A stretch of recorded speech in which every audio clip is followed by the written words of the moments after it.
ભાઈ દો ભાઈ તો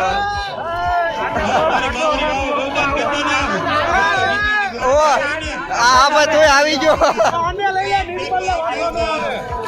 હાલો મિત્રો, તો ફરી એક નવી સાંજ સાથે તમારું સ્વાગત છે.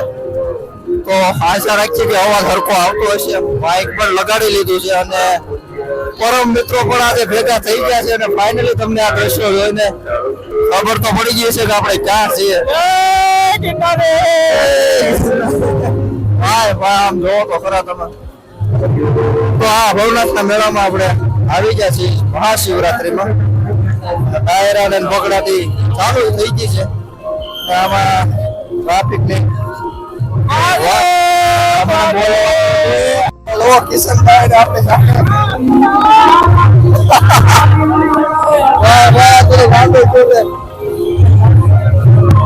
ચાલો તમને દેખાડી દઉં આજના સેમ દ્રશ્યો અને માહોલ ને ભાઈ સાધુ સંતો ને. જોકે આ દિવસમાં હું બીજી વખત આવેલો છું. સવારમાં પણ આવ્યો હતો. એની પણ અમુક ક્લિપ હું નાખી દઈશ. બાકી અત્યારની પણ ક્લિપ તમે જોવો.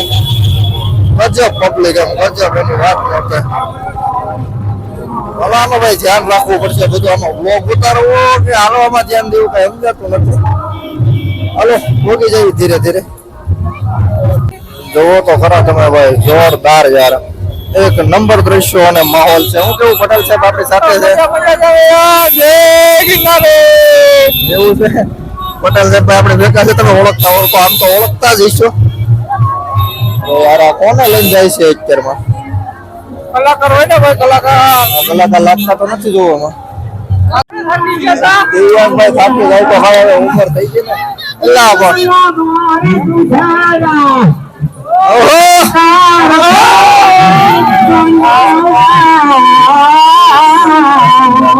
નો ઘટે એમાં.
કિશનભાઈ ને આ દિવ્યાંગ ને આમ અમારે એક ડોબરિયા સાહેબ ને હિરેનભાઈ ને ગામી ને ગુલાબ ને એટલે મુલાકાત કરાવેલી તો કરી એક વખત. આ બધા સેલ્ફી પોઈન્ટ ને મસ્ત નજારાઓ ને માહોલ ને બધું છે ભાઈ. ફોલો કરતા જાવ, હજી ફોલો કરતા જાવ. આમાં હું બોલું હું ન બોલવું એ સમજાતું નથી.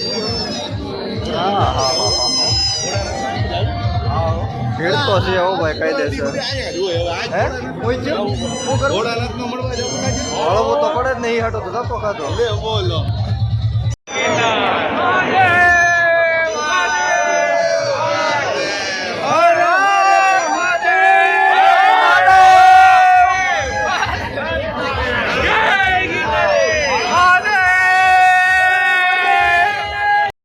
મોડી વાત હાથમાં હોય હાલ આ ગુલાબ ને જોવો તમે અરે પણ લા જોઈજો તમે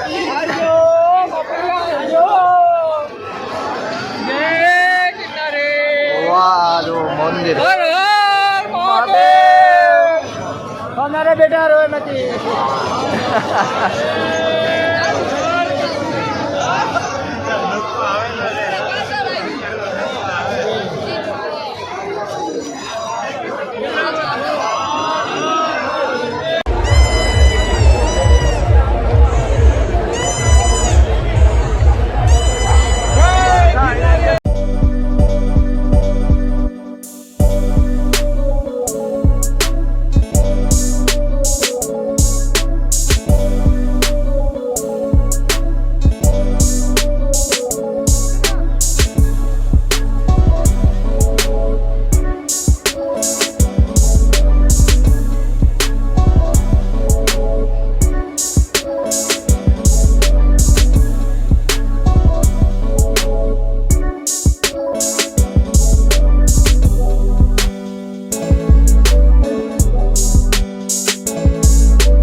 હાલો નીકળી જવું ને હવે હે ગુલાબ હાજી નીકળી જવું છે ને હવે હવે નીકળી જવું હો ભાઈ મેળો પૂરો કરી નાખીએ આપણે હવે અહીંયા અરે ભવનાથના રાતના 1-2 વાગ્યા જેવો ટાઈમ થઈ ગયો છે અને બહુ બેઠા બધા આશ્રમોએ અને આનંદ લીધો બધો મેળાનો ગિરનાર આ રહ્યો આમે ચાલો આ મને પાલટી આવે મૂકવા હાલો ગુલાબથી મળ્યા હવે કાંઈ વાંધો નહીં ક્યારેક મળતા રહ્યો તમે ક્યારેક આમ દરરોજ નહીં મળવાનું દરેક મારે ઘરમાં કાયમના ધડો થઈ જાય સાચી વાત છે મિત્રો આમ લાગે કે નાના મેળો છે એવો શું કેવું પટેલ સાહેબ આમ ફીલ થાય તમે જુનાગઢ સિટીમાં નીકળો ને એટલે